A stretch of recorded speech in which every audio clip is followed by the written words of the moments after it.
it's Ashley from WTI, and this is a habit tracker from Oriental Beauty.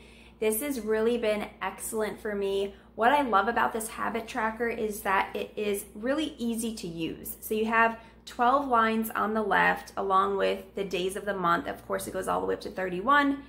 And I just write in the month at the top. It doesn't have specific months already in here like a calendar would, which I really like. So no matter where you're starting off in your habit tracking, you can pick up any time of the year into your calendar. And then in the middle towards the bottom, it has weekly. So you can set weekly things that you want to accomplish and then monthly things that you want to accomplish. And this has really helped me a lot to see where I need to improve in my habits and really keep me on track for those things. This would be great even for teenagers or kids that are having a hard time keeping things on track.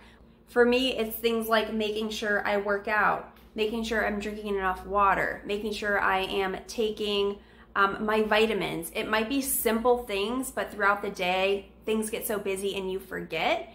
And so then by the end of the day, it's, oh, I forgot to do that, or I forgot to do this. So during the day, I keep this right on my dining table. I can look at it and it's a reminder for me. And it's also a motivation to see the check marks across the month. It gives me the motivation to continue going. If you are needing something to help you, then I would highly recommend this. But that is just my point of view.